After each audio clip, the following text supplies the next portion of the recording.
قوم کی جنگ ہے۔ بسم اللہ الرحمن الرحیم، اقرا بسم ربک الذی خلق۔ یہ صرف ایک آدمی کی جد و جہد نہیں بلکہ ایک قوم کے مستقبل کی جنگ ہے۔ اس دنیا میں وہی قومیں تاریخ رقم کرتی ہے جنہوں نے علم کو اپنی سب سے بڑی دولت سمجھا، جنہوں نے اپنے بچوں کے ہاتھوں میں ہتھیار نہیں کتابیں دیں، جنہوں نے نفرت نہیں ریسرچ کو فروغ دیا، جنہوں نے جہالت نہیں تعلیم کو اپنا مقصد بنایا۔ ہندوستان کی سرزمین پر بھی ایک آواز اٹھی جس نے اقتدار نہیں مانگا، منصب نہیں مانگا، دولت نہیں مانگی، بلکہ صرف اتنا کہا کہ ہندوستان کے بچوں کو بہترین تعلیم ملنی چاہیے۔ یہ پیپر لیک کہ کسی طرح کی کوئی ناانصافی نہیں ہونی چاہیے۔ ان بچوں کا خواب کسی کو حق نہیں ہے کہ کوئی چور چور کرے، اور اگر چور چور ہوا ہے تو اس کا قیمت، اس کے تعلیم، اس کے جد و جہد کی قیمت چکانی چاہیے۔ یہ آواز سونم وانچک کی تھی جس کی وجہ سے انہوں نے 20 دن کا بھوک ہڑتال کیا۔ وہ شخص جس نے لداخ کی سنگلاخ وادیوں میں صرف خواب نہیں دیکھے بلکہ ان خوابوں کو حقیقت میں بدل کر دکھایا۔ جہاں پانی کی قلت تھی وہاں امید کے چشمے بہا دیے، جہاں وسائل کم تھے وہاں ٹیکنالوجی کے ذریعے نئی امکانات پیدا کر دیے، اور جہاں تعلیم مشکل تھی وہاں ایسے تعلیمی ادارے بنا دیے جنہوں نے ہزاروں نوجوان کی زندگیاں میں آنکھوں کے اندر چمک پیدا کر دی۔ یہی وجہ ہے کہ جب وہ تعلیم کی تحفظ کی بات کرتے ہیں تو ان کی آواز صرف لداخ کی نہیں رہتی بلکہ پورے ہندوستان کے بچوں کی آواز بن جاتی ہے۔ وہ کسی حکومت کے دشمن نہیں، وہ کسی جماعت کے مخالف نہیں، ہم صرف اس اصول کے مددگار ہیں کہ تعلیم ہر بچے کا بنیادی حق ہے، اور اس حق کا تحفظ ہر حکومت، ہر ادارے، ہر شہری کی مشترکہ ذمہ داری۔ اگر آج ہم تعلیم کے معاملے میں خاموش رہیں گے تو کل ہماری خاموشی آنے والی نسلوں کی محرومی بن جائے گی۔ یہ مسئلہ ہندوستان مسلمان، سکھ یا عیسائی کا نہیں، یہ بی جے پی کا یا کانگریس کا بھی مسئلہ نہیں، یہ ہندوستان کے ہر اس ماں کا مسئلہ ہے جو اپنے بچے کو پڑھا لکھا دیکھنا چاہتا ہے۔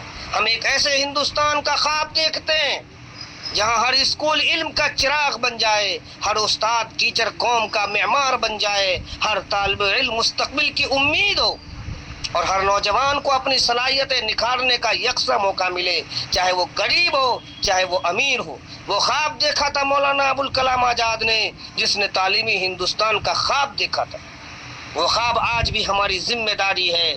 اگر ہم چاہتے ہیں کہ ہندوستان سائنس، ریسرچ، ٹیکنالوجی اور اخلاقی قیادت میں دنیا کے اول صفحے پہ کھڑا ہو، اول صف کی قوم بنے، تو ہمیں تعلیم کو سب سے بڑی قومی ترجیح بنانا ہوگا۔ اس میدان میں ہمیں اپنی ایمانداری دکھانی ہوگی۔ سونم وانچک صاحب، آپ کی استقامت کو سلام، آپ کے فکر کو سلام، آپ کی قربانی کو سلام۔ وہ استقامت اگر کسی نے اس کا بیڑا اٹھایا، جھنڈا اٹھایا، اس کا نام ہے سونم وانچک۔ اگر کوئی آدمی اپنے آرام، اپنی صحت اور اپنی آسائش سے بڑھ کر قوم کے بچوں کے مستقبل کی بات کرتا ہے تو اس کی آواز کے اختلاف کے بجائے سننا ایک مضبوط جمہوریت کی پہچان ہوتی ہے۔ ہم اپنی بات آئین ہند کے دائرے میں رہتے ہوئے امن، احترام، دلیل اور مکالمے کے ذریعے حکومت تک پہنچاتے رہیں گے۔ ہمیں یقین ہے کہ ایک مضبوط جمہوریت میں ہر پرامن اور خیر خواہ آواز کو سنا جانا چاہیے، نظر انداز نہیں کرنی چاہیے۔ ہمیں اس بات کو یاد رکھیں۔ ہم ہندوستان کے نوجوانوں سے کہتے ہیں اپنی کتاب سے رشتہ مضبوط کرو، اپنے استاد کا احترام کرو، اپنے علم کو اپنی طاقت بناؤ اور اپنی آئینی حقوق و فرائض دونوں کو سمجھو، کیونکہ جس دن اس ملک کے ہر نوجوان کے ہاتھ میں علم، ریسرچ اور ٹیکنالوجی آ جائے گی، اسی دن ہندوستان دنیا کی قیادت کرنے والی قوموں میں کھڑا ہوگا۔ اگر کوئی مسلمان ہے تو اس کے ہاتھ میں قرآن کے ساتھ جدید سائنس اور ٹیکنالوجی بھی ہونا چاہیے۔ اگر کوئی ہندو ہے تو اس کے ہاتھ میں گیتا کے ساتھ علم، تحقیق اور اختراع بھی ہو۔ اگر کوئی سکھ یا عیسائی ہو تو اس کے پاس بھی اپنا اقدار کے ساتھ جدید تعلیم اور ٹیکنالوجی ہو۔ یہی وہ ہندوستان ہے جس کا خواب ہمارے آئین نے دیکھا، یہی وہ ہندوستان ہے یہی وہ ہندوستان ہے جس کا خواب ہمارے عظیم معلمین نے دیکھا، اور یہی وہ ہندوستان ہے جس کے لیے ہر باشعور شہری کو اپنا کردار ادا کرنا چاہیے۔ آخر میں صرف اتنا کہنا چاہوں گا قومیں نعروں سے نہیں نصاب سے بنتی ہے، قومیں تقریروں سے نہیں تعلیم سے ترقی کرتی ہے، اور جب علم زندہ رہتا ہے تو قومیں ہمیشہ زندہ رہتی۔ اللہ ہمارے وطن کو علم، انصاف، اتحاد اور ترقی کی دولت سے مالا مال فرمائے۔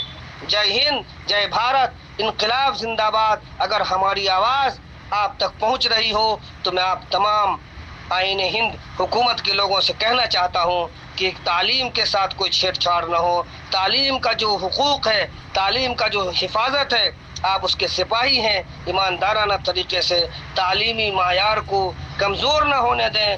اگر کسی کو اس کے لیے ہٹانا پڑے تو ہٹانے میں کوئی شرم محسوس نہیں ہونی چاہیے۔